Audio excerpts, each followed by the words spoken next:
Boa tarde, boa noite, meus amigos. Buenas ¿Cómo noches, Esteban. Buenas tardes. Buenas. ¿Cómo Salve, estás, queridos amigos! Rinaldo?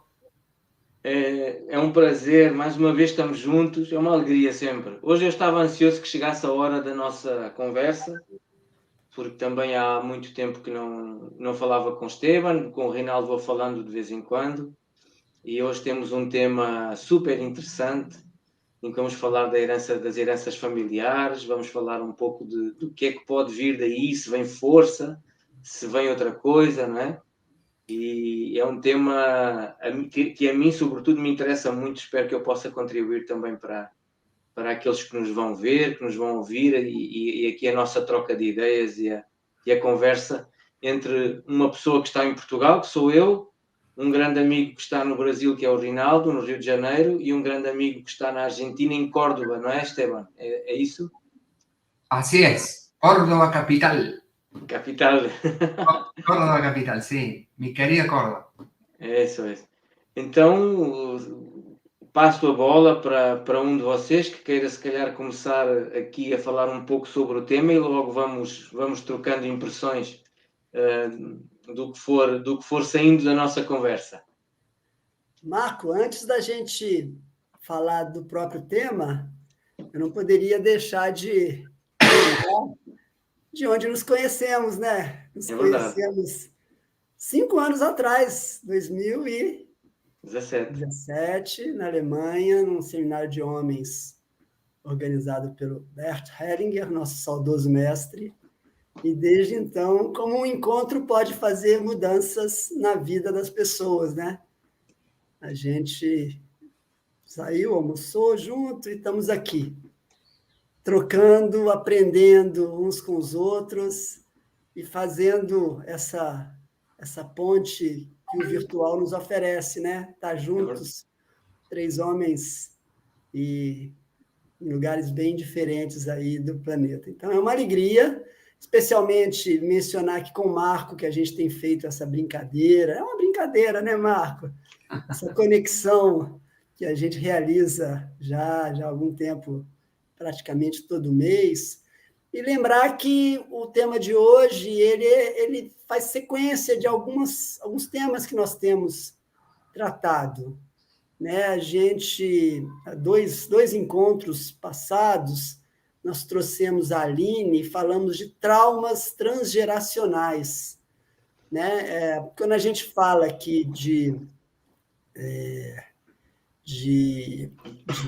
herança, né? É importante para quem está pegando o barco andando, que nós não estamos necessariamente falando de herança em termos do dinheiro, herança em termos dos imóveis que papai deixou para mim. Pode ser isso também, né? Mas a gente aqui tem como ponto de partida aquilo que vem como uma herança e que o Hellinger chamava dos emaranhamentos, né? Aquelas dores, aqueles eventos muitas vezes difíceis do passado. E aí eu acho que é importante a gente localizar essa conversa nossa dessa maneira, né? A gente compartilha dessa crença, a crença que a vida ela não nos chega simplesmente no ato do nascimento ou da própria gestação. Ela questiona, como o Berto falava, a própria noção da liberdade, até que ponto nós temos toda a liberdade de sermos felizes ou infelizes, bem ou mal sucedidos na nossa vida. É claro que algum nível de liberdade temos, mas quando ele nos mostra que somos fruto de pais, de avós e de, muitas vezes, lealdades transgeracionais, traumas transgeracionais, ele mostra para a gente que essa liberdade é uma liberdade, como dizer, parcial, né?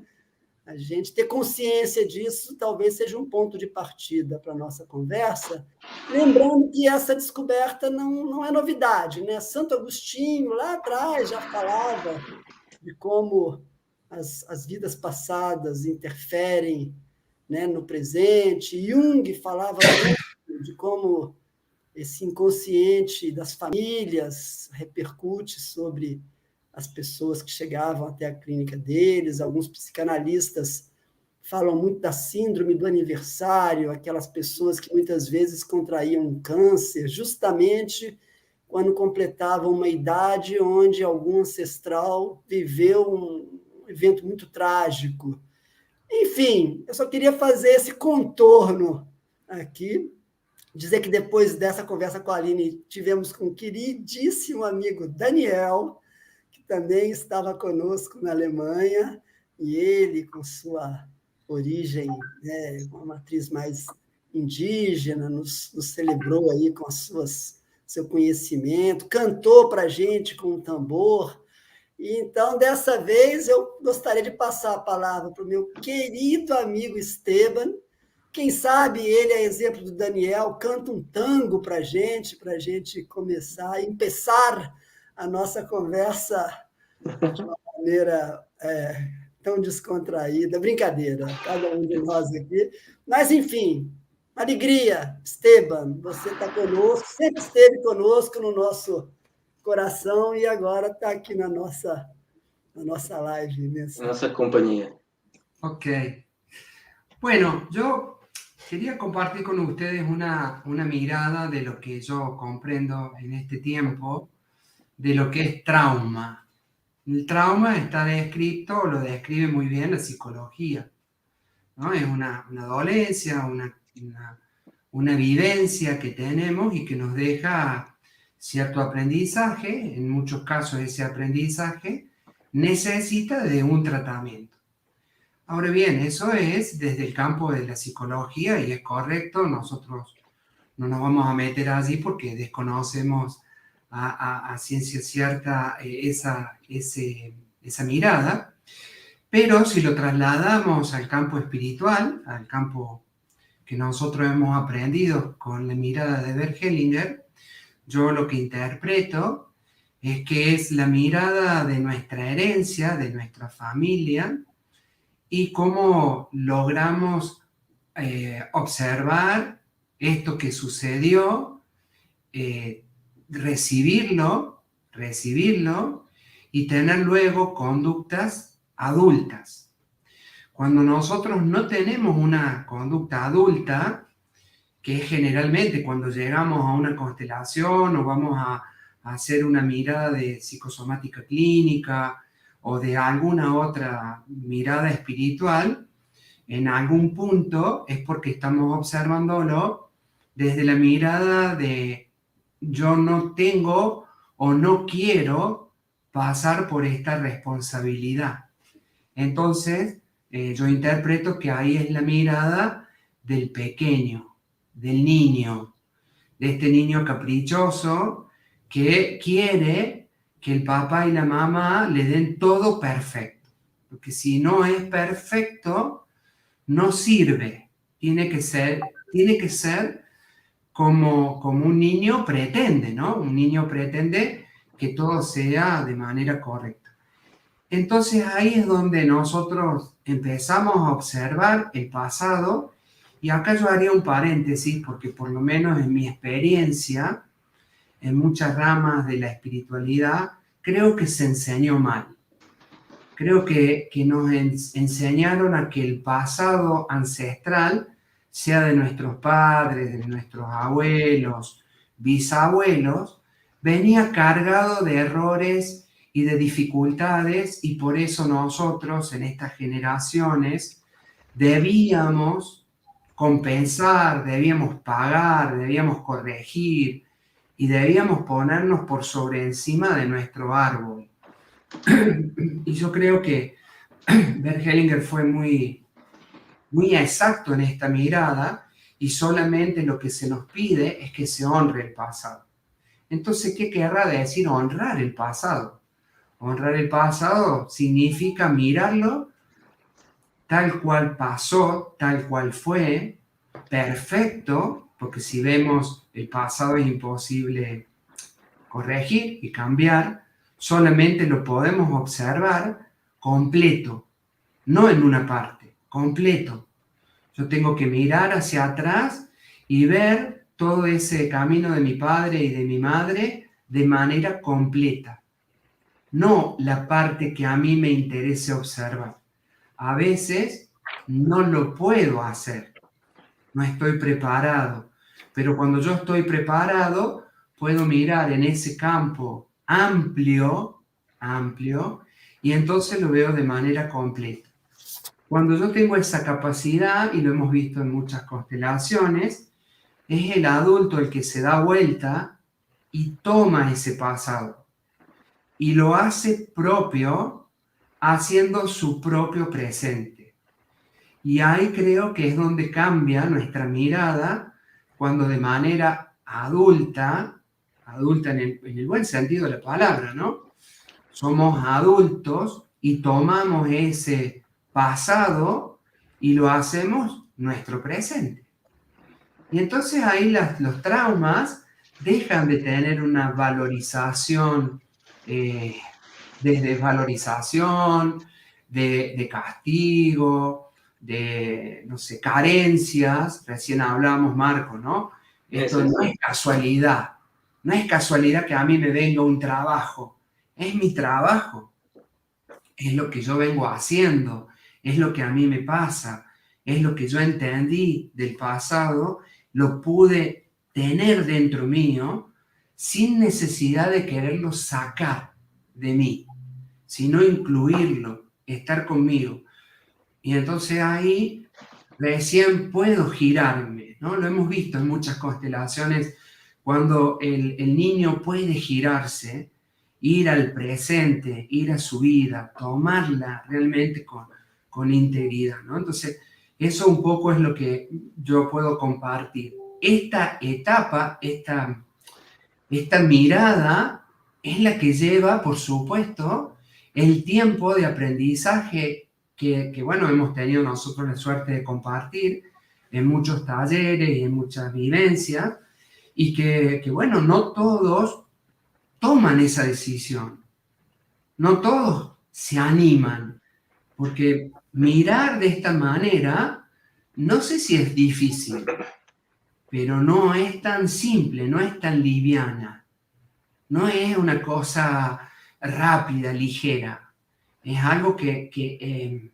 exige de nosotros como seres humanos mucho, ¿no? Mucho. Cuando decimos mucho, decimos también nada, porque tampoco es difícil, no es un gran esfuerzo. Es algo natural que va a suceder cuando yo hago estos movimientos. Hellinger creo que lo que nos mostró fue eso justamente. El movimiento muestra lo fácil y lo difícil que eso genera, ¿no? Por eso él con una palabra te podía transmitir todo. No hacía falta tanto relato, tanta cosa. Solo una palabra y vos ya quedabas mirando y observando esa inmensidad. Y ahí quedabas en paz, en el encuentro contigo. Y bueno, por supuesto, después la tarea personal. Por eso me parece importante diferenciar esto, que a veces cuando nos suceden cosas, siempre tenemos la idea de que la culpa o la responsabilidad está fuera de nosotros. Y no está fuera de nosotros. Está en cómo nosotros observamos con honra esto que traemos, que es parte nuestra. El presente es lo único. Nuestros ancestros son parte de nuestro pasado que ya hicieron todo. Somos nosotros hoy lo que tenemos que hacer.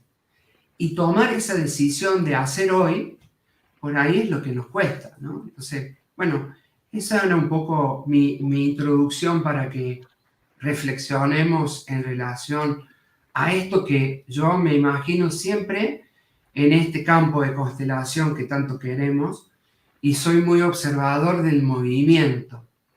¿Qué me enseña el movimiento que no dice nada? Piensen ustedes, ¿cuántos movimientos hemos observado que no tenían palabras? Simplemente era el movimiento. Y nosotros percibíamos, sentíamos e interpretábamos. ¿no? Entonces, eso es lo más maravilloso que a mí me pareció siempre de las constelaciones familiares que nuestro maestro nos enseñó. Y bueno, y siempre trato de observar eso, en el silencio el movimiento. ¿Qué me está queriendo decir este movimiento? ¿A dónde tengo que prender mi radar? ¿A dónde tengo que enfocar mi mirada para que yo pueda trasladarme y dejar de resentir o dejar de vivenciar esto que por ahí le llamamos trauma, drama, no sé, cargas de herencia, carencias y todo lo que conocemos? Isso é. Muchas gracias, Esteban. Rinaldo, eu não sei se queres falar agora, eu gostava de pegar aqui no que falou o Esteban. Por favor. E dar também um pouquinho do meu contributo. Eu gostei muito desta introdução do Esteban, acho que foi muito rica e sobretudo neste aspecto de que dentro de nós lembro-me da análise transacional do pai, do adulto e da criança, não é? A divisão por essas três grandes dimensões. E de como a criança em nós muitas vezes é a criança que sempre espera algo dos pais. E essa expectativa ela tem espelha-se na nossa realidade se essa criança continuar cá dentro com essas exigências. Então, antes de se calhar de passar para uma visão mais transgeracional e talvez nesses aspectos da nossa conversa de hoje que o Rinaldo introduziu, eu gostava de olhar para 3 pensamentos que o nosso mestre Bert Hellinger nos deixou a respeito das heranças. E estes pensamentos, eles às vezes trazem, eles trazem mensagens fortes e às vezes pesadas. Então, um dos pensamentos que eu gostaria de refletir sobre ele é o seguinte: Bert dizia: quem olha para uma herança espera a morte de alguém. E aqueles que são, em teoria, herdeiros e olham para a herança de uma pessoa viva, se essa pessoa viva for um pai ou uma mãe, forem os pais, secretamente e num nível mais profundo, na verdade, desejam secretamente a morte dos pais. Vejam bem este pensamento, esta ideia. Então, o que é que podemos perguntar aqui? Como é que alguém pode beneficiar com a morte de alguém? Que benefício vem daí? Foi uma das grandes reflexões que ele nos trouxe. Outra reflexão, eu depois vou desenvolver um pouquinho e resumidamente estas reflexões, é que muitos daqueles que vivem à espera de uma herança tornam-se mendigos. E tornam-se mendigos. O que é que significa mendigos aqui? É que quem fica uma vida inteira à espera de uma herança não desenvolve o seu potencial, não desenvolve os seus recursos, a sua força. E logo pode cair numa situação de escassez real. E no limite pode se tornar um mendigo. Isso também é verdade, não é? Então, esta reflexão seguida de uma terceira, que vou-me ficar por estas 3, é que uma herança, quando se trata, e nós podemos pensar, como o Rinaldo falou, não somente nisso, mas porque muitas vezes o mais fácil é ir buscar esta imagem, é que uma herança pode vir da família do ponto de vista de um bem, não é? Mas quando essa herança não é vista como um presente, ela torna-se numa maldição. E pode parecer estranho, mas segundo Bert Hellinger, a herança não pertence a ninguém. Porque nós, enquanto filhos, somos eternos devedores. Por muito que os nossos pais nos deixem, nós seremos sempre devedores de algo muito maior do que os bens materiais. E então somos eternos devedores e não somos donos desta herança de bens tangíveis, de coisas palpáveis. Porque algo maior eles nos deixaram. E quando nós somos exigentes em relação a este aspecto mais palpável daquilo que pode ser o que a nossa família nos pode deixar, não é? Enquanto bens ou valores, quando nós somos exigentes em relação a isso, a nossa vida tendencialmente congela. Então isto é um tema muito complexo. Podemos olhar para ele de muitas dimensões. Esta dimensão mais material vai-nos ajudar também a perceber as outras dimensões que não têm tanto de palpável, não é? Então, desde a visão sistémica que Bert Hellinger nos deixou, e com estas reflexões que eu comentei, uma herança é diferente. Aquilo que nós conhecemos como a lei, não é? E como as leis dos nossos países tratam as heranças, para a visão sistémica não é bem assim. Não é bem assim. Porque a lei dos homens vê a herança como um direito e a visão sistémica vê a herança de outra forma. Não é? E muitos daqueles que esperam uma herança deixam de se dedicar ao trabalho e àquilo que os faz crescer e podem entrar numa estagnação. E, nesse sentido, uma herança pode ser um peso. Pode deixar de ser algo bom e passar a ser um peso. Porque ficamos, de alguma maneira, condicionados a um determinado movimento, que o nosso amigo Esteban falou, do movimento, e esse movimento pode ser um movimento que nos leve para o menos e não para o mais. Mas há uma forma de nós recebermos uma herança e de com ela fazer algo de bom. E quando se fala aqui de receber uma herança, já podemos começar a entrar um bocadinho nos aspectos menos tangíveis, não é? Então, como é que isso pode acontecer? Pode acontecer quando eu olho para aquilo que recebo com gratidão, como um presente e não como um direito.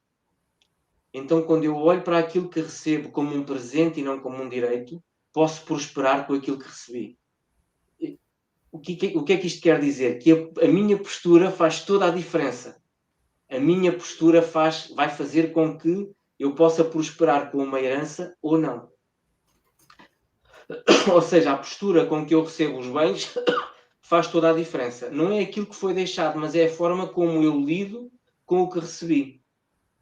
E se eu uso aquilo que recebi para construir algo na vida e para fazer algo de bom para mim e para os outros e para partilhar com os outros o crescimento que eu tenho com o que recebi e com o que construí, então tendencialmente a minha vida vai crescer e vai prosperar.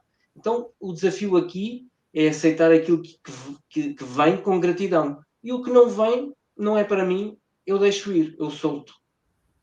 Então este é como se fosse a alma. Eu falo aqui da alma como as imagens que nós temos da nossa família. Então é como se a alma da nossa família, as imagens com que ficamos da nossa família, trabalhem para construir algo de bom ou de menos bom consoante a minha postura.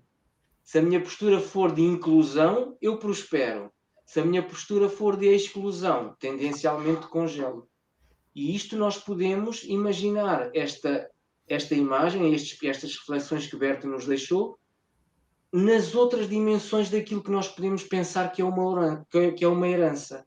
Porque afinal nós não herdamos somente bens. Nós herdamos uma herança que pode ser transgeracional de recursos que nos podem levar para o mais, mas também de destinos difíceis que nos podem levar para o menos. Eu vou dar um exemplo meu prático, que eu já comento muito este exemplo, porque adoro este exemplo. Na minha família há muita habilidade para os trabalhos manuais. As pessoas trabalham porque há muitos familiares e antepassados meus que foram artesãos ou que trabalharam em artes. Então, esse recurso, eu consigo reconhecê-lo em mim. Se eu o recebo com gratidão e faço uso dele com gratidão, ele vai trazer-me coisas boas.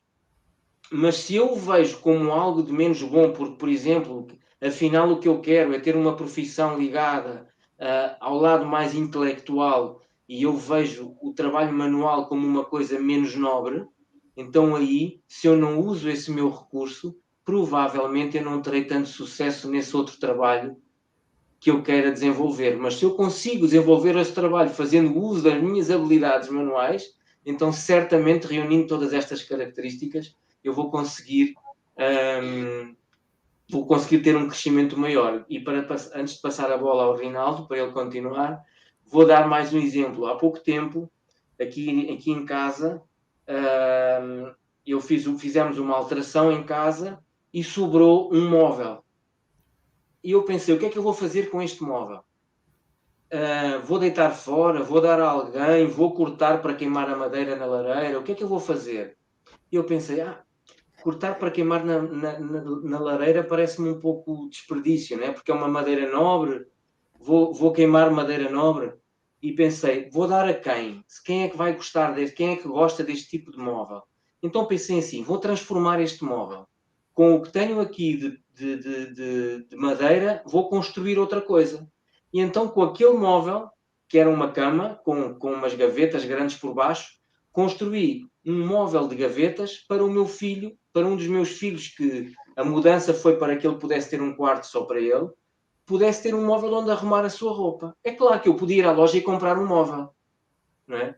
Mas foi muito mais satisfatório para mim construí-lo com as minhas mãos e fazer uso desse recurso e deixar algo que ele próprio pode ver e lembrar-se, foi o meu pai que fez isto, do que propriamente pensar, não vou gastar tempo com isto, porque afinal de contas, provavelmente comprar um móvel na loja sairia, entre aspas, mais barato, não é?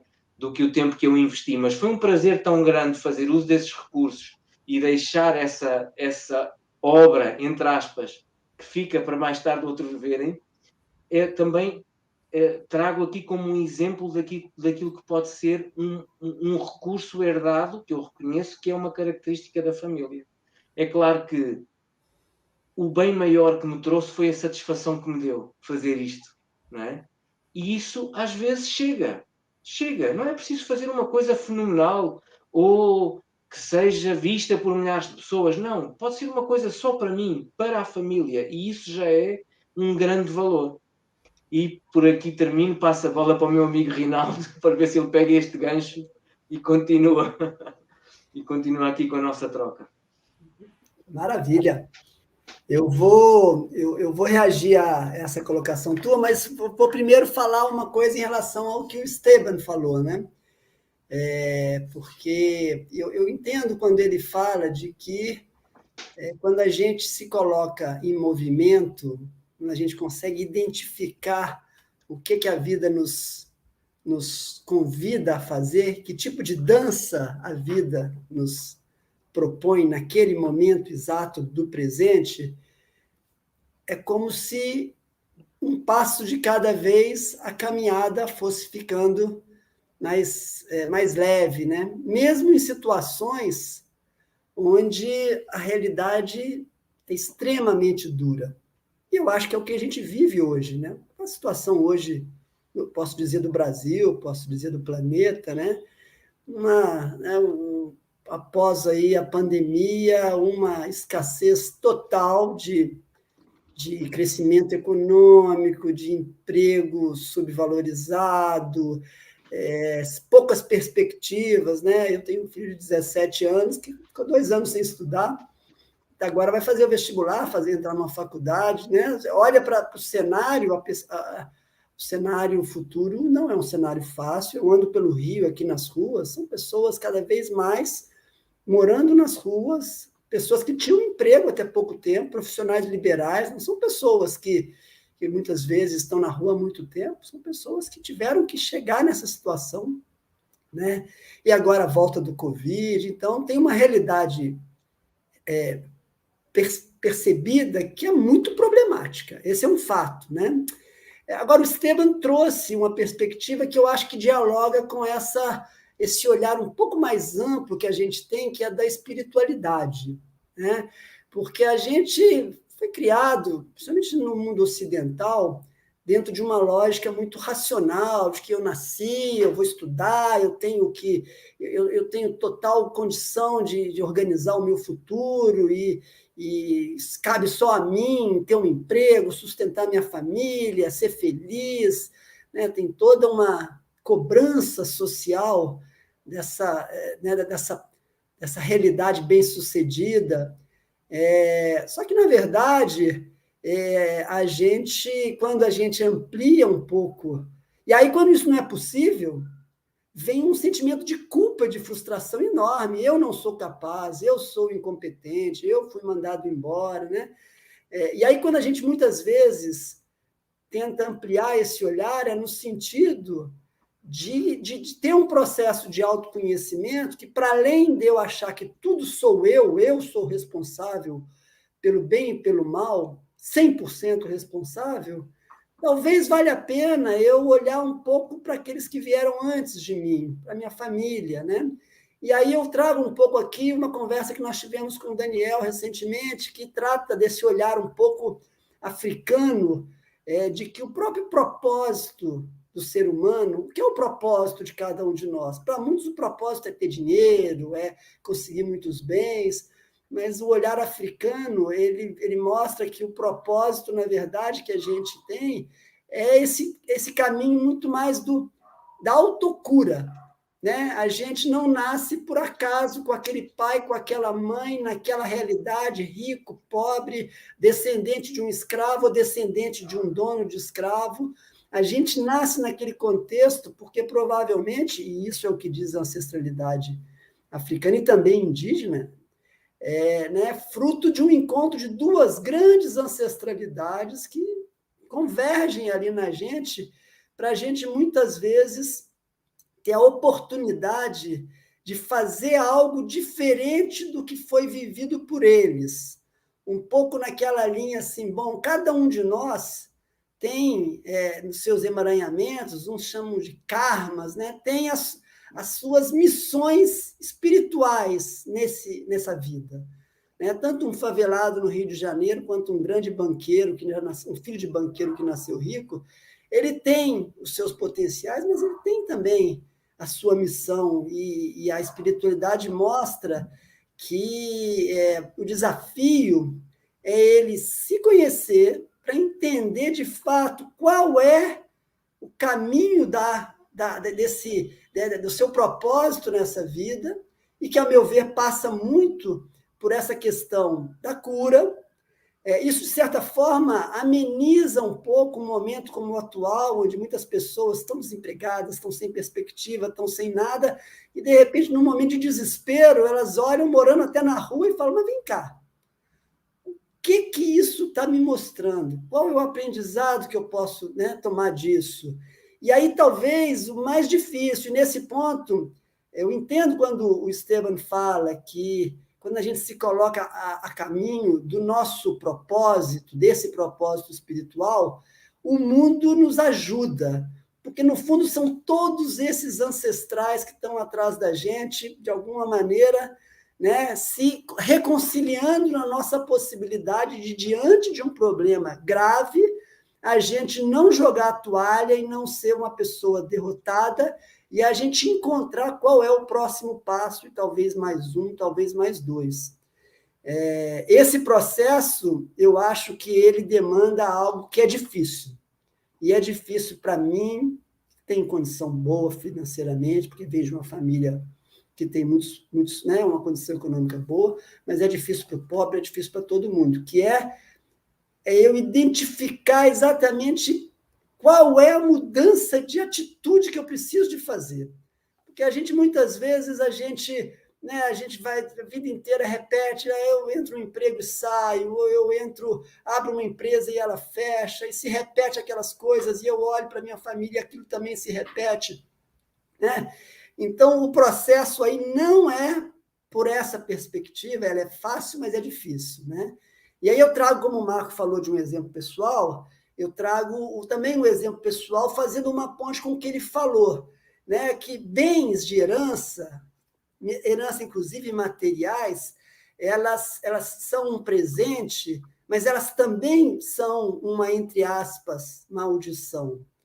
Assim como uma doença pode ser vista como uma maldição, né? Uma doença, sei lá, um câncer, mas ele também pode ser encarado como um presente, porque o meu corpo está me dizendo que eu preciso de mudar alguma atitude na minha forma de encarar o mundo.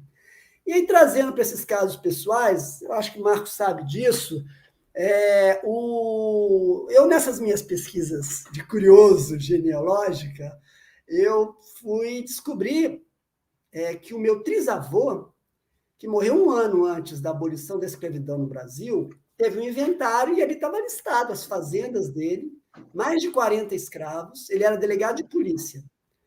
Então, assim, eu me coloco, bom, o fato de ser um descendente de uma pessoa tão abastada certamente facilitou a minha vida do ponto de vista material. E eu não nego isso e reconheço que isso é um fato.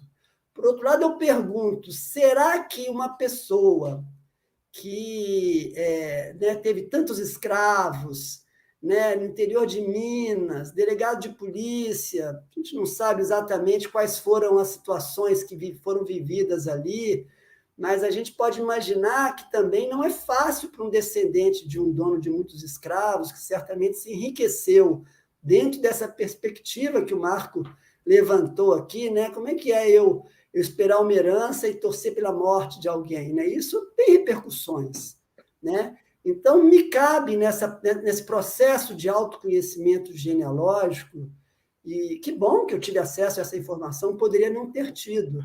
Mas esse é o primeiro passo, né? Porque, eu tenho essa descendência. Ainda assim, qual é a atitude na prática, no meu presente hoje, em 2020, 2022, que eu posso olhar para isso e mudar uma atitude que me faça bem e me coloque nesse serviço da vida. E aí eu vou dizer, por exemplo, né, na minha família, tem muitas pessoas. O meu caso é o caso de uma pessoa que sempre teve uma índole muito voltada para a defesa de direitos humanos, para a crítica àquelas pessoas que maltratam os seus trabalhadores. Não é à toa que eu virei auditor fiscal do trabalho e coordenei várias operações de combate ao trabalho escravo, né? E para mim, o grande aprendizado tem sido, porque é um processo permanente, uma vez que eu já estou, pela minha natureza, com um vínculo muito forte com essas vítimas, é transmutar, transformar o meu olhar para os empregadores. Olha que coisa complexa, né? É eu entender que, enquanto fiscal do trabalho, eu tenho que fazer cumprir a lei e penalizar aquele empregador, né, que comete as infrações legais. Por outro lado, internamente, se eu trago para mim uma mágoa, um mal-estar, uma raiva dessa pessoa que faz isso, porque provavelmente aprendeu com o pai dele, com o avô dele, eu adoeço. Então, o meu trabalho de autoconhecimento, a busca do meu propósito de vida é continuar defendendo não só os direitos humanos, como o direito de minorias negras, mulheres, de terem uma oportunidade de recontar a história do Brasil pelas próprias palavras, e a gente tem um resgate para fazer isso. Mas, simultaneamente a isso, e essa é a parte difícil, é eu olhar no espelho e entender que eu tenho um olhar muito crítico de apontar o dedo para aqueles empregadores malvados, e isso me traz uma carga que não me faz bem. Por outro lado, eu tenho parentes da família que têm uma vinculação muito com esse outro estilo de ser.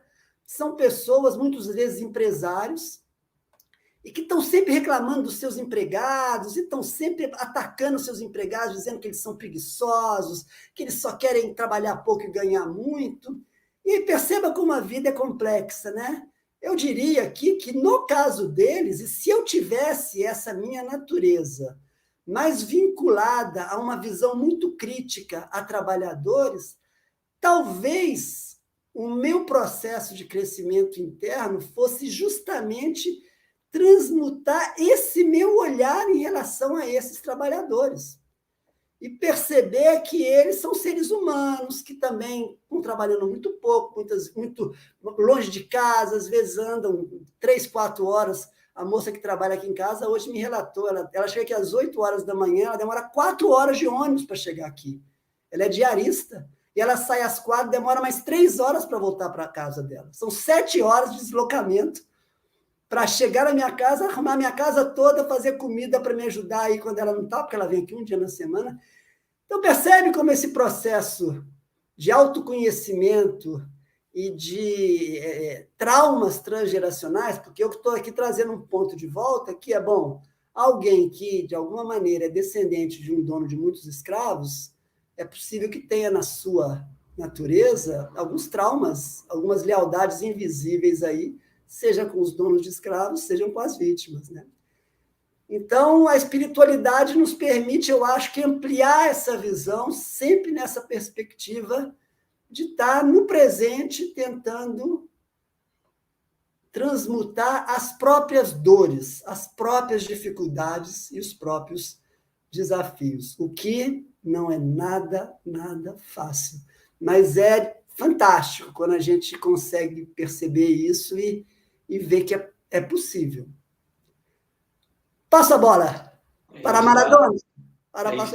Aí está o comentário que tínhamos previamente preparado, né? Como superar os desafios com equilíbrio e fé no coração.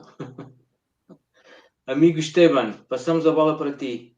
Bueno, pensando un poco, esto de la herencia familiar, hay dos cosas, ¿no? Primero, ¿qué es lo que escucho? ¿Qué es lo que se me dice? ¿Y qué es lo que entiendo? Por consiguiente, ¿qué es lo que hago? Porque eso es una cuestión racional. Pongo un ejemplo. Mis padres eran carentes económicamente y yo podría decir, tengo que ser carentes o voy a ser carente o puedo ser carentes económicamente como mis padres. Y responsabilizaría a la herencia familiar. Y estaría perfecto. O puedo decir, ellos fueron carentes y para que tenga sentido la vida de ellos, yo voy a vivir la carencia, pero no voy a ser carente. Y entonces ahí está mi salto, mi mirada también desde lo racional. Por eso hay personas que pueden superar un trauma o una mirada de herencia, porque nuestra cabeza siempre va a proyectar y nunca va a terminar de definir. Siempre va a tener otra pregunta y otra pregunta. Y cuando ya encontrás, en teoría, la solución, vuelve a preguntarte de nuevo y te vuelve a explicar, porque la cabeza siempre explica, ¿no? La cabeza habla y habla y habla y no deja de hablar. Entonces, esa es una mirada. La otra mirada es la del silencio, es la del sentir. Digo, mis padres fueron carentes. ¿Qué siento yo frente a eso que ellos vivieron de la mejor manera que ellos pudieron? ¿Qué siento? ¿Qué quiero hacer con eso? ¿Qué me está explicando este silencio? Y eso sería el campo espiritual, ¿no? Es decir, a ver, ¿qué hago con esto? ¿Qué es lo que realmente me está expresando esta carencia? Esta carencia que existió en ellos, pero no necesariamente, o sí, porque ya es una decisión propia, tiene que ser de nuevo así. Y entonces, esa es la mirada espiritual. Y yo digo esto ahora, pregunto, ¿qué tiene más fuerza? ¿La mirada espiritual de nuestra herencia familiar o nuestro relato racional de lo que le pasó a nuestra familia, a nuestra herencia? ¿A qué le voy a dar mayor fuerza? ¿O qué tiene mayor fuerza? Y ahí, permítanme, yo siempre me acuerdo mucho de las enseñanzas de Hellinger, cuando él decía esa fuerza más grande, esa fuerza mayor.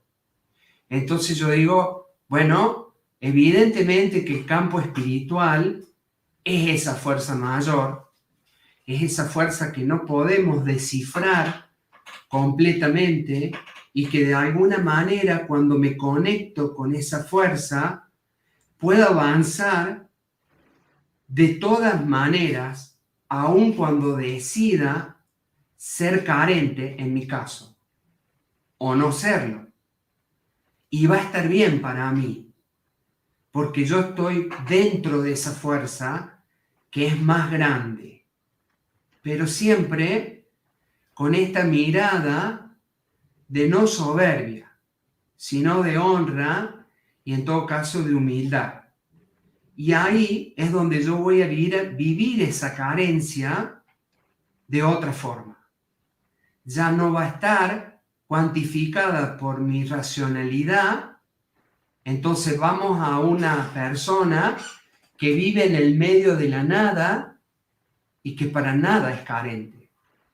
Solo no tiene cosas materiales, pero tiene todo. Y nosotros a veces tenemos muchas cosas, pero somos carentes. Entonces, ahí es donde yo me replanteo esta pregunta. Las herencias familiares sí existen. Por supuesto que vienen de ahí. Por supuesto, yo soy croata, mis abuelos son croatas. Tengo un abuelo que se llamaba igual que yo y yo no sabía. Y para mí, cuando fui a la tumba de ese abuelo, fue, wow, este bisabuelo se llama igual que yo. Por supuesto que eso existe. Pero también aprendí que soy tan perseverante como son los croatas. Descubrí esa fuerza porque me la contaron, pero me subí en esa fuerza. Y entonces cada acto que yo hago, donde está la perseverancia, está la honra a esos ancestros. Yo digo, entiendo, ya la parte racional no es importante en mí. Ya no me importa lo que diga mi cabeza. Lo que importa es lo que yo siento. Y entonces digo, soy igual que ellos. Vengo de ellos sin necesidad de conocerlos y sin necesidad de estar preguntándome por qué sí, por qué no, si yo tengo que ser así, si está claro que sea así. Ya no me pregunto eso, ya tomo esa fuerza. Entonces creo que, bueno, podríamos reflexionar sobre esto, ¿no? Cada uno de nosotros va a pasar por situaciones. Por supuesto que vienen de la herencia.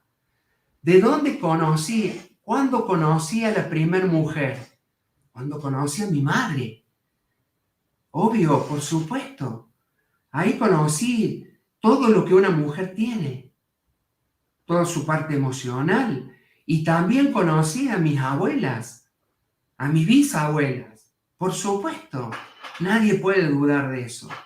Pero mi racionalidad piensa, si esa madre fue buena, si esa madre fue mala, la valoriza, quisiera otra madre porque esta no me es suficiente. Y entonces empiezan todas estas cuestiones que vivimos de manera interna, ¿no? Pero inmediatamente uno tiene que parar y decir, ¿cuál es la fuerza más grande? ¿La de la cabeza? ¿La que me lleva a pensar una cosa, después otra, y otra, y otra, y otra?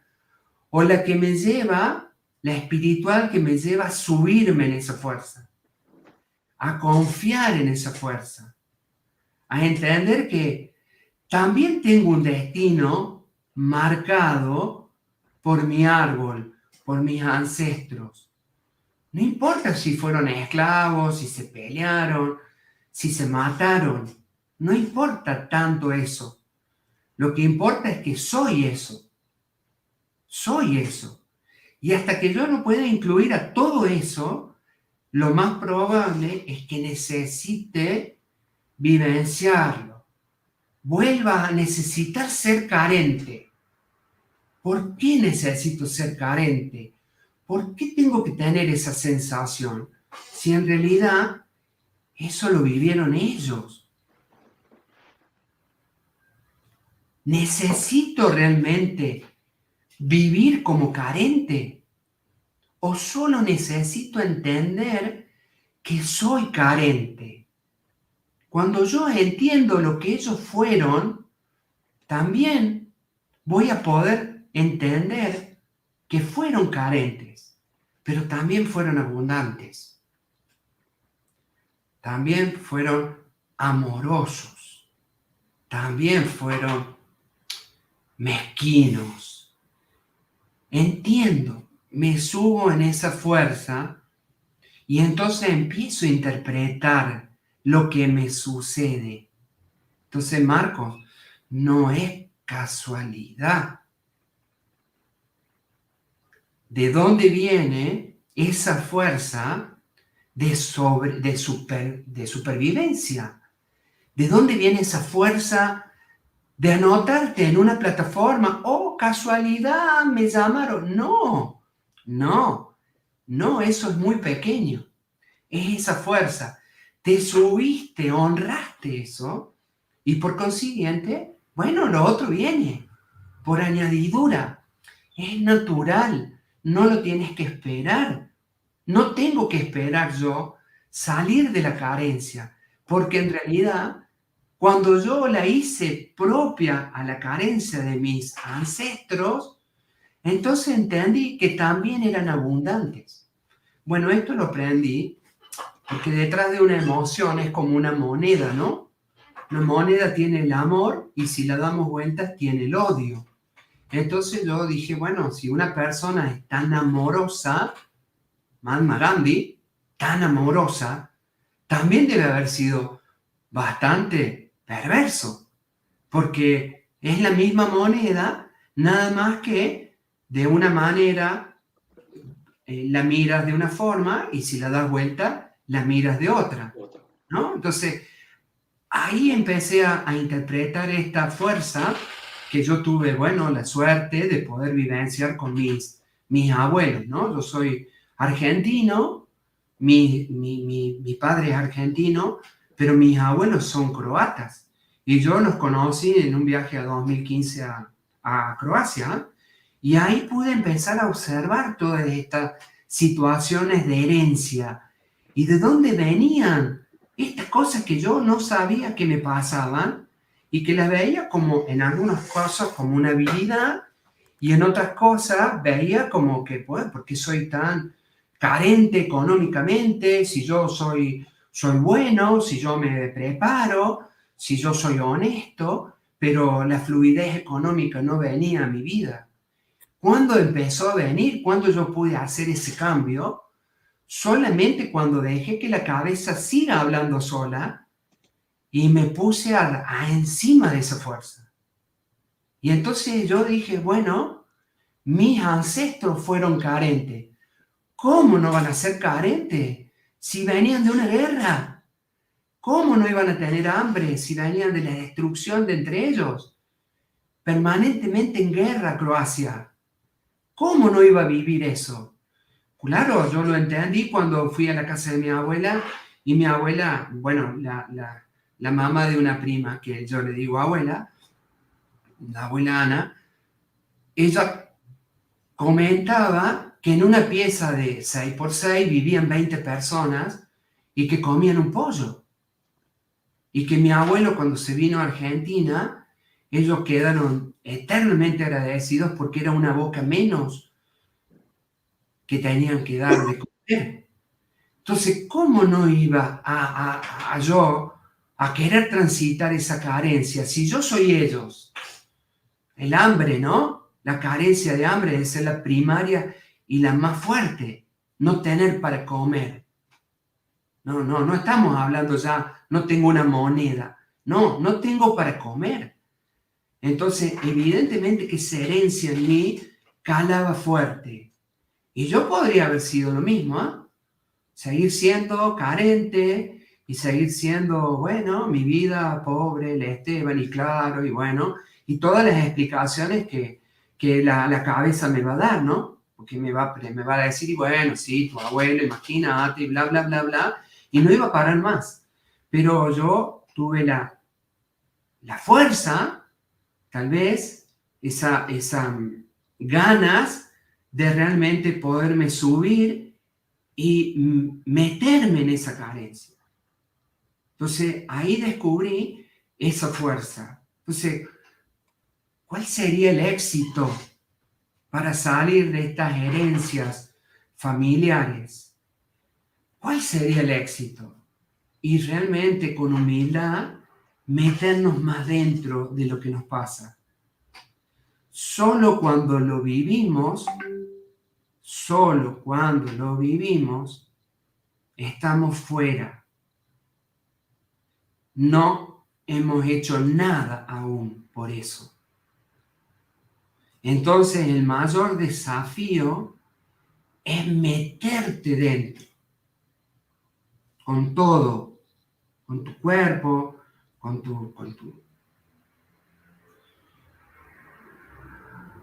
tu ser, sintiendo, desnudándote, dejando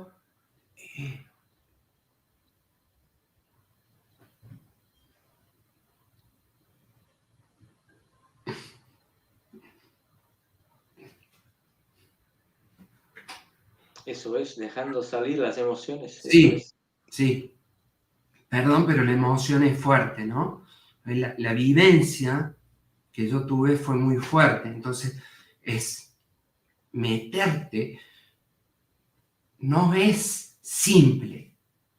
Y tampoco es para cualquiera, porque cualquiera está en esto que yo aprendí también, ¿no? Ese pequeño que se está permanentemente justificando de todo lo que le pasa, lo bueno y lo malo. Y que pobrecito, porque en realidad de las vivencias que tenemos y que queremos salir, siempre hay un relato de niño. Y el niño no puede ir a cazar. El adulto es el que va a cazar. Porque el adulto es el que está dispuesto a entregar hasta su vida para poder salir hacia adelante. Esto lo vemos como que vamos a comer la presa y matamos. No, miremoslo desde el lugar estrictamente energético, de energía. Ese movimiento, ¿qué es ese hombre que tiene la capacidad de dar todo? Es un adulto, no es un niño, no es una persona indefensa. El niño es el que está permanentemente esperando la comida. Lo vemos en un pajarito, ¿no? La pajarita va y le pone la comidita en el pico, pero para que se haga adulto le mete una patada en la cola y lo hace volar. O volas o te comen. Bueno, yo creo que eso es, ¿no? ¿Cómo podemos salir? Porque en definitiva, poco contar la experiencia es importante, ¿no? Cómo yo salí de la carencia, que era una de las cosas que yo vivencié durante mucho tiempo. Trabajaba como hoy. Tenía las mismas capacidades, tenía el mismo horario, la misma responsabilidad, y nunca me faltó ganas de trabajar. Pero bueno, era carente económicamente, no era mi posibilidad tan buena como lo es hoy, ¿no? Hoy, para la mirada de la gente, soy un empresario exitoso, pero yo soy una persona común y corriente. Solamente he podido transitar semejante experiencia para salir de eso. Y bueno, el secreto es eso, ¿no? Cada vez que yo miro lo que me pasa, solamente estoy afuera, no estoy dentro. Y para yo poder revertir esa situación, me tengo que meter como si me metiera en una cueva. Y meterme y sentir y hacerme cargo y honrar. Entonces, bueno, un poco eso, ¿no? ¿Dónde estaba esa carencia? Claro, la carencia era el no comer de los ancestros, Claro. que pasaron de todo, y gracias a eso yo estoy aquí presente. Pero hasta que yo no puedo honrar eso, insisto en esto porque es muy valioso como experiencia, a mí me sirvió mucho. Yo tuve que trabajar mucho porque no lo entendí al principio, ¿no? Pero yo quiero cambiar y yo quiero hacer, sí, cada vez que yo me preguntaba, me di cuenta que estaba afuera o tal vez más lejos, no más cerca. Cada vez me alejaba hasta que no me metí en eso y no lo vivencié, fue muy difícil el cambio. Así que bueno, si vale esta experiencia para la gente que nos está mirando, por favor, cada vez que tengan algo de herencia familiar, nunca se mira de afuera con liviandad, se mira de adentro y lo van a reconocer muy fácil porque es una experiencia única. Es transformarte, y con esto voy a terminar con una frase de mi abuela Ana. Es transformarte en los ancestros. Cuando yo volví a Croacia, ella dijo,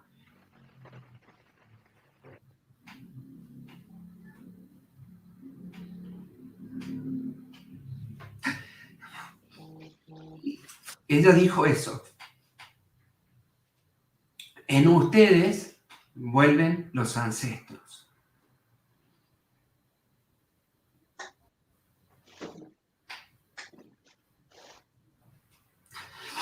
Así que una experiencia, imagínense, recién ahí se pudo comprender claramente lo que estaba yo vivenciando. Tuve la suerte de poder vivenciar esa mirada.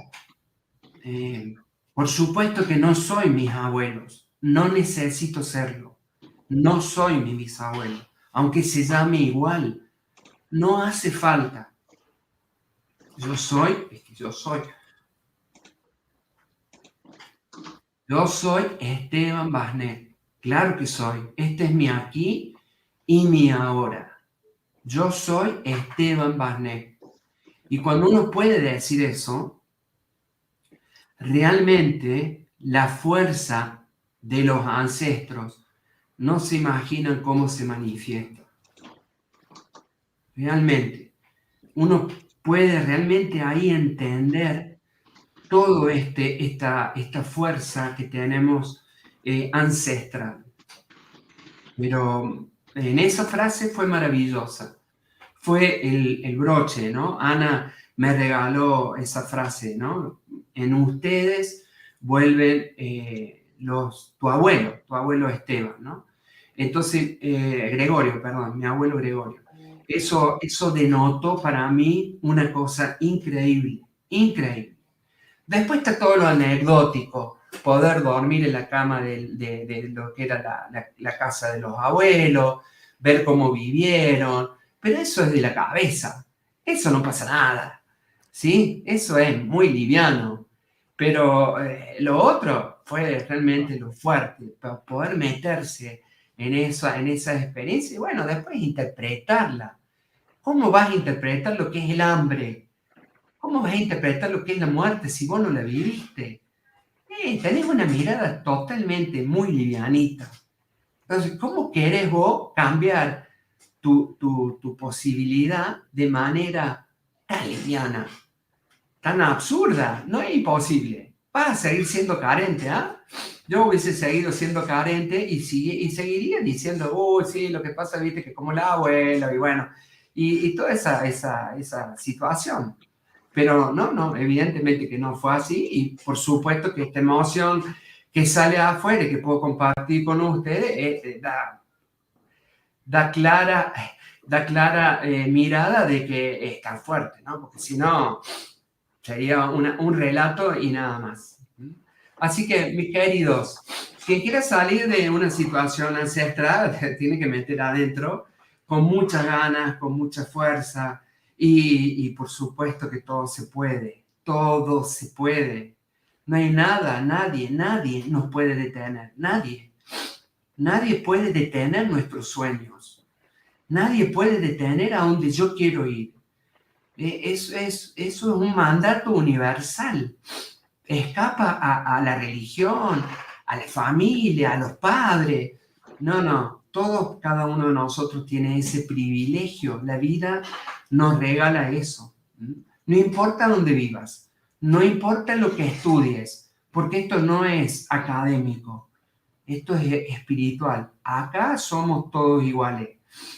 Solamente tienes la posibilidad de descubrirlo, de sentirlo y de hacerlo.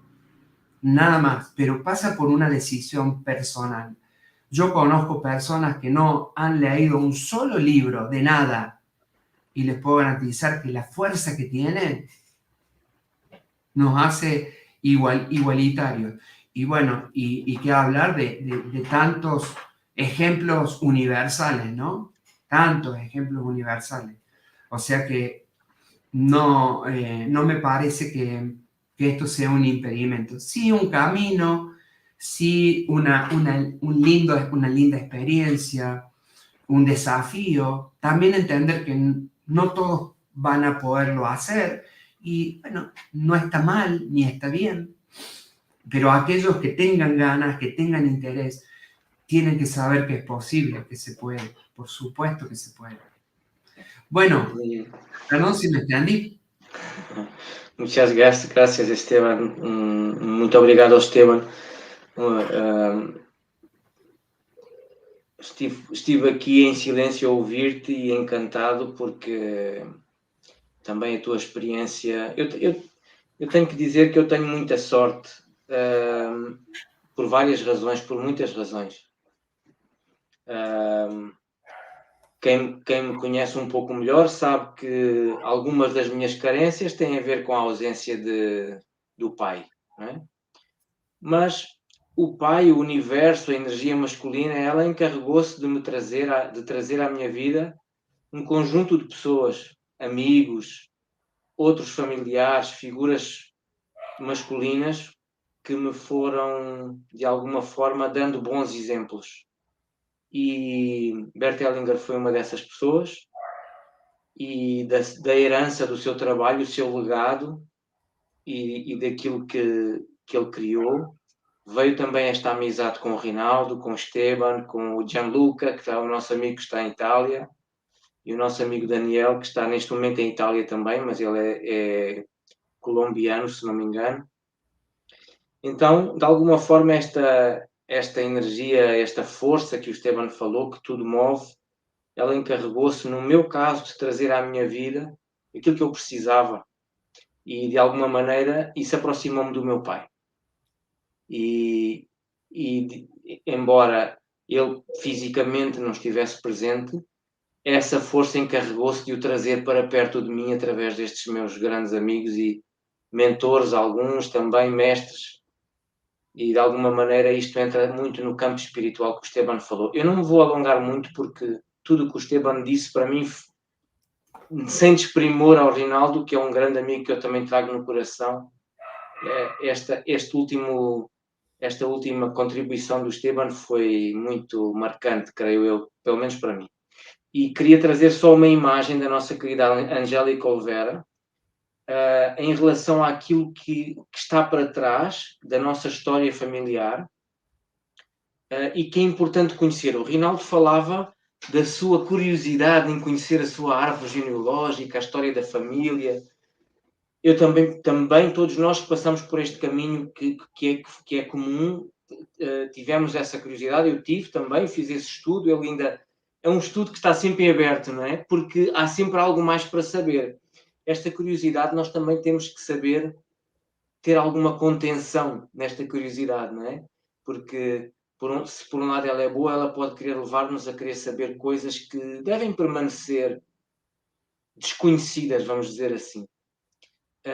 Mas a Angélica Oliveira falava de alguma imagem que me ficou desde que eu ouvi falar desta forma, que é o seguinte: imaginar que nós estamos num caminho, que é o nosso caminho, e que à nossa volta gira em alta velocidade a nossa história familiar.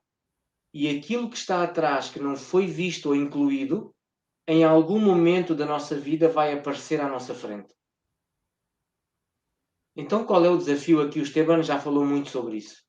É olhar para o que vem de trás com uma grande gratidão, honrando profundamente tudo aquilo que foi, como foi, o de bom e de menos bom, e tomando para mim os recursos que toda esta história familiar me traz. Porque se eu pensar que as pessoas que viveram antes de mim, quer da minha família, quer de todas as famílias, elas viveram tudo aquilo que é humanamente possível viver ao cimo da Terra.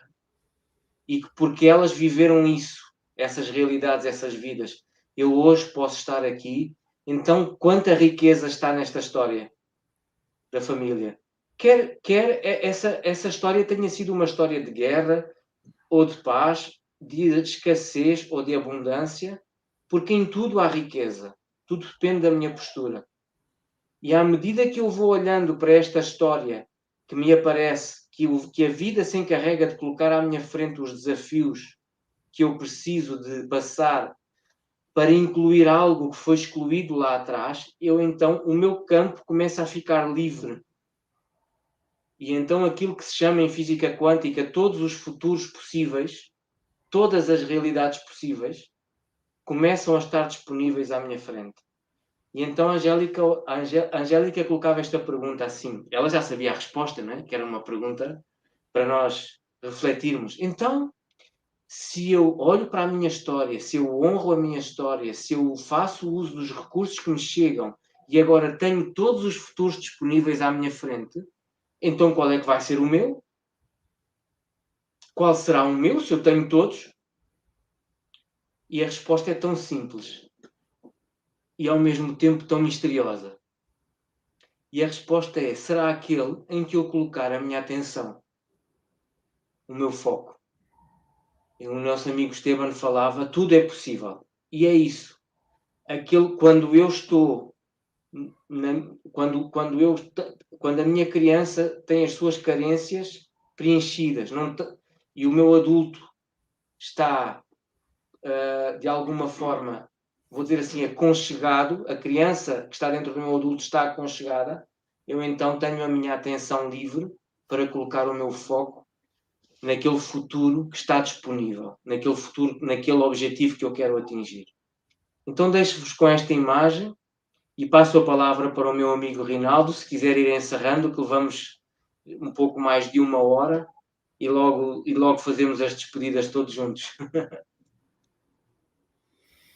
Puxa vida, Marco, concordo com você que, depois do relato do nosso amigo Esteban, é difícil a gente, né, deixar de reconhecer o quanto ele nos ofereceu um presente, né?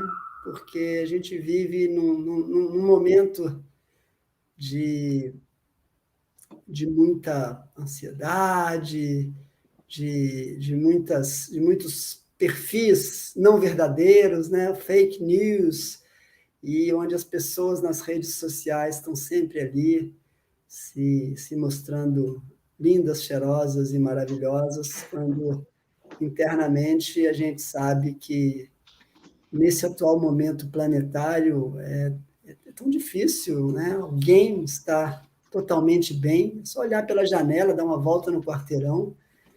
E, como eu dizia lá, né, eu nessa condição de servidor do governo brasileiro, com a difícil missão de entrar numa empresa e eu apontar o dedo para os erros de uma empresa, de um empresário, né? Como é difícil isso. Eu quando conheci o Esteban, a minha admiração por ele e por todos os empresários, que é algo que está crescendo cada vez mais em mim, justamente nessa mudança de atitude que eu venho tendo já há alguns anos, de reconhecer o quão difícil é você abrir um negócio, manter ele aberto, gerar emprego para não sei quantas. Esteban, para quem não sabe, é dono de várias academias de piscinas na Argentina. Imagina quantas pessoas têm a comida na sua mesa e de sua família, graças à coragem de uma pessoa que, como ele mesmo diz, se entrega de cabeça e alma. O empreendedor, num país como a Argentina ou como o Brasil, ele não tem mais ou menos. Ou ele se joga no abismo, ou ele fracassa. Não tem outra alternativa, né?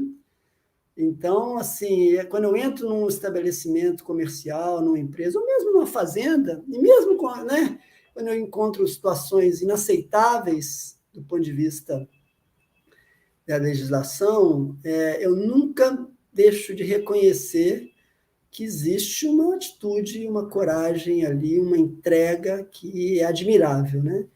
E no caso do Esteban, eu posso imaginar como que os avós dele, que tinham 20 dentro de uma casa para comer, e para a gente, como eu falei lá na primeira fala, né, a gente acredita nessa coisa de que o tempo ele é uma película, né, o presente, o passado e o futuro, eles estão aqui com a gente hoje.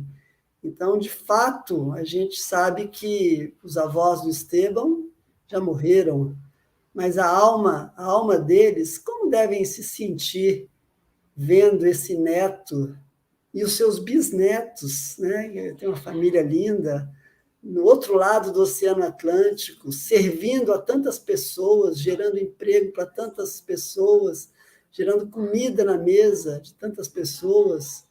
É um tal orgulho, e eu também conheço um pouco da tua história, Marco, e sei e posso imaginar o quanto o teu pai se orgulha de você, né? De você, um português nascido em Moçambique e que retorna para Portugal e que tem uma trajetória aí, como a gente sabe, hoje de novo trabalhando, executivo de uma empresa multinacional e seguindo com teus filhos, né? Assim, né? Essa força, esse contato no LinkedIn que você, né? Assim, nada como o Esteban falou é por acaso, né? É fruto do teu trabalho, do teu movimento de colocar lá, de ter feito uma ficha e de estar o tempo inteiro se capacitando, mas certamente o orgulho é o mesmo, né? E eu posso dizer para vocês que algo que alimenta muito a minha alma nas minhas meditações é também olhar para esses ancestrais meus, em particular, esse dono de muitos escravos, e olhar para ele, e olhar para os escravos, e dizer para o meu trisavô o quanto eu amo ele, né? Certamente, como eu arco as consequências daquilo que eu faço aqui, também ele arcou lá, e para mim, eu não tenho dúvida que isso alegra o coração dele muito mais do que eu ficar aqui apontando o dedo para um empresário que, eventualmente, que não cabe a mim esse papel. Eu exerço o meu papel de servidor público, de cumpridor da lei. Mas, internamente, esse caminho que a gente fala muito da mediação, e eu sou mediador de conflitos, que é tão difícil na prática, que é o do não julgamento. É de você, ao ver uma pessoa maltratando uma criança, você tomar atitudes para coibir aquilo na prática e no presente. Mas, internamente, feito isso, eu não sou juiz do mundo, eu não sou polícia do mundo, não cabe a mim ficar ali apontando o dedo para ele no sentido disso ou daquilo, né? Isso é difícil quando a gente tem uma briga com o vizinho, é difícil quando batem no carro da gente e fogem, quando roubam a gente, e nada é por acaso, a gente sabe disso. Tudo que acontece com a gente, o que tem de bom e o que tem de ruim, os problemas, as doenças, as dores, as fraturas, tudo isso, ela está a serviço de algo. E já encaminhando aqui para o final da minha fala, né? Eu recentemente levei num trabalho do Juan Garriga, que finalmente eu conheci esse ano em Belo Horizonte. Eu queria trabalhar uma situação eu tive uma fratura de tornozelo, meu pai teve uma fratura de fêmur aos 30 anos antes, o meu avô morreu de uma fratura, de uma queda. Morreu não, ele ficou na cama em função dessa questão, né? E aí me deu vontade de olhar para isso, né? E aí o Juan Garriga, ele, ao meu lado, sentou, olhou para mim, pediu que eu tirasse o sapato e botasse o meu pé fraturado, ex-fraturado, né? Que eu tenho aqui os pinos, assim, das placas de ferro ali que foram colocadas. Ele colocou a mão no meu pé e começou a fazer carinho no pé. E aí ele pediu que eu fechasse os olhos e eu também fiquei muito emocionado com isso. Ele falou, faça carinho nesse pé. E imagine também acariciando a perna fraturada do seu pai. Ele ainda é vivo, tem 88 anos, e faça um carinho nessa perna aqui agora. E faça um carinho também na coluna do seu avô, que teve a queda e nunca mais andou. E agora, imagina a perna do teu filho de 17 anos. Faça um carinho na perna dele também. Porque eu levei o tema lá um pouco preocupado com isso, né? Essa história de fraturas na perna, né? E aí ele falou uma coisa que eu fiquei emocionado. Ele falou assim, agora, faça um carinho na perna do filho do seu filho que ainda não nasceu. Porque é isso que você pode fazer no presente, hoje. E é isso, né? A gente fica, às vezes, tentando entender as coisas, e eu acho que é um pouco dessa coisa da gente simplesmente se colocar a serviço do que e se fazer carinho. E fazer carinho no pai, no avô, no trisavô que tinha donos dos escravos. E cada um deles vai estar arcando com as consequências. A mesma coisa para o meu filho nas nossas brigas, que às vezes a gente tem umas boas brigas também. Há 17 anos, eu acho que agora está na hora dele também, né, arcar com as consequências.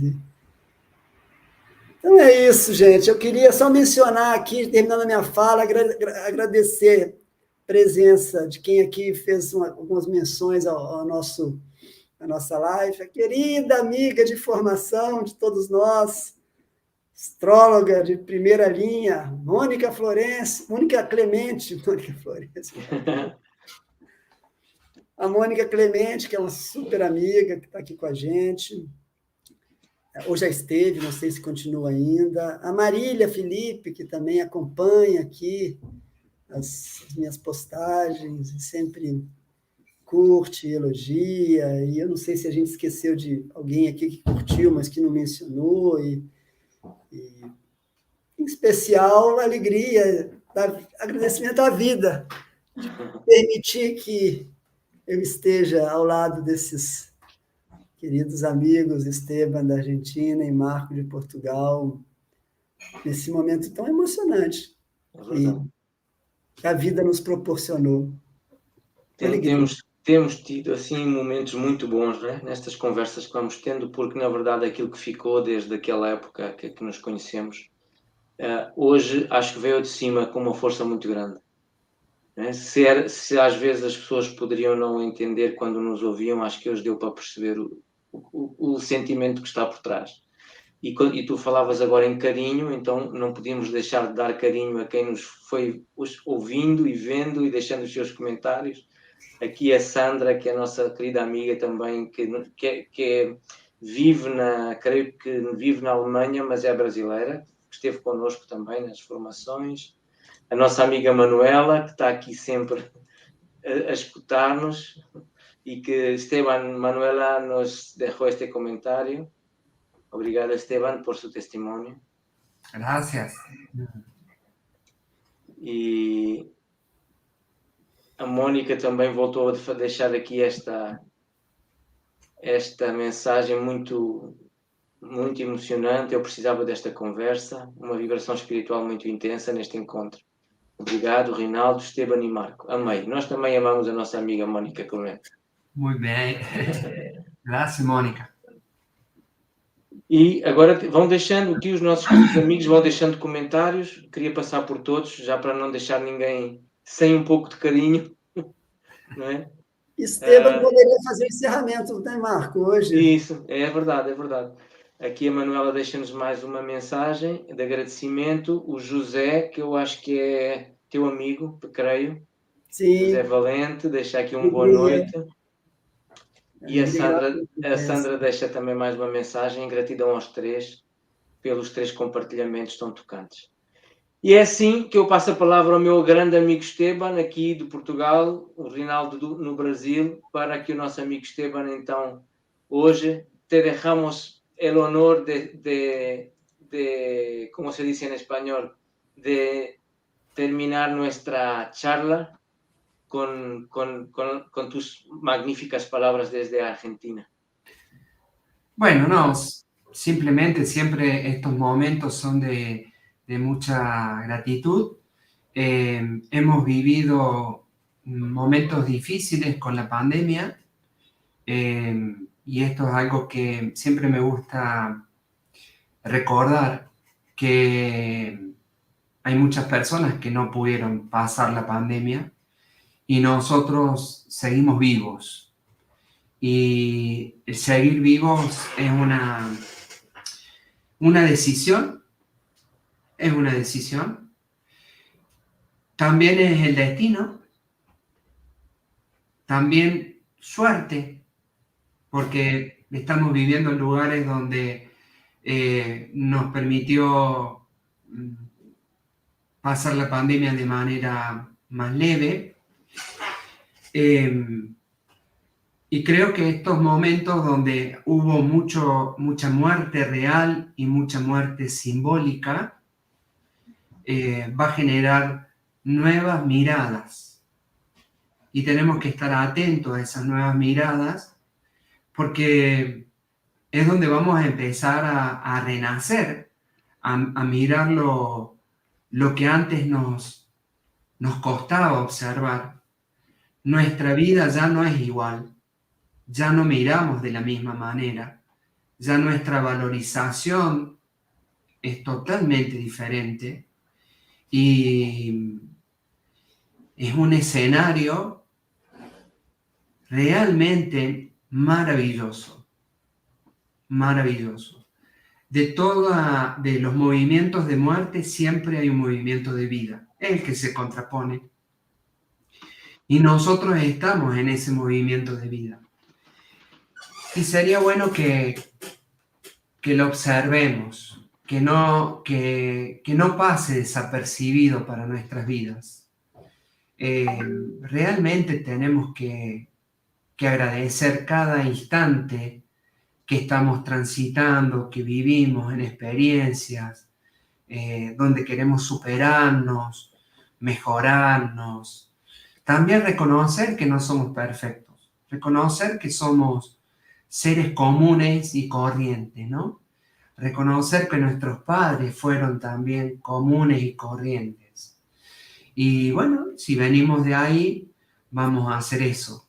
Cuanto más simple sea nuestra vida, cuanto más simple sea nuestra mirada a todo lo que nos sucede, Marco, vos comentabas también tu experiencia en tu nuevo trabajo, para mí no es difícil esto que pareciera que para otros es difícil, y yo creo que eso es, ¿no? Cuando uno empieza a observar la vida en todos sus escenarios,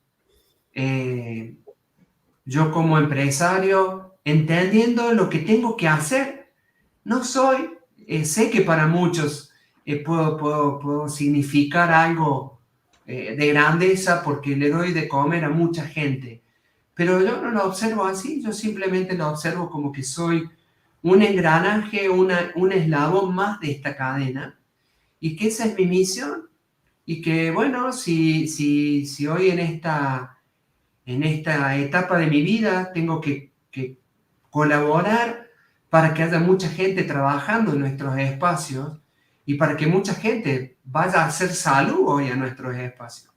Imagínense, gente querida, que en mis lugares va gente a nadar, va gente a hacer caminata, a correr, a hacer ejercicio, y eso está ligado estrictamente a la vida.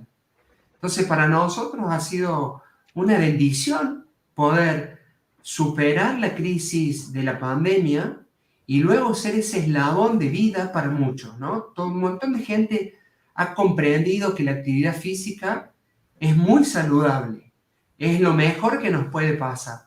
Y bueno, nosotros estar al servicio, ¿no? Esa palabra me encanta a mí de decir, ¿qué es lo que uno puede hacer? ¿Qué es lo más grande que yo puedo hacer en mi lugar como empresario de esta actividad? Es estar al servicio, siempre al servicio, mirando a la gente, mirando nuestros espacios, mirando ese lugar donde todo se va a desarrollar de la manera que se tenga que desarrollar, porque la vida es algo que continúa, es mayor, es una fuerza la mejor, es la que tenemos. No podríamos hacer nada si no tenemos vida, ¿no? Entonces, yo me conecto con eso cada día que me tengo que presentar, cada vez que me despierto, siento que estoy vivo y digo, bueno, hay que conectarse de nuevo con la vida. En mis espacios maravillosos la gente va a correr, a caminar, a vivir, a moverse. Así que es para mí un fuerte agradecimiento. Así que bueno, cerrar un poco con esto, ¿no? Conectémonos de nuevo con la mirada de la vida, miremos a nuestra vida como adultos, no seamos responsables en el buen sentido de la palabra. Responsable quiere decir vivir intensamente cada minuto, con las experiencias como vengan, buenas, malas, regulares, con desafíos, con aprendizajes, con todo lo que hablamos. Así que, bueno, brindo por eso, ¿ah? Vasito de agua, brindo por ustedes, brindo también por los que no están, que son compañeros, ¿no? El Dani, nuestro amigo italiano, que estará con su esposa, complaciéndola, por supuesto, como sabemos. Así que, bueno, brindo por la vida, queridos amigos. Y ojalá nos encontremos próximamente en vivo. Isso. Muitas graças, Esteban. Muito obrigado, Rinaldo. Muito obrigado a todos os que nos escutaram, que nos viram hoje, os que vão ver no futuro. Vai ficar gravado, a conversa gravada.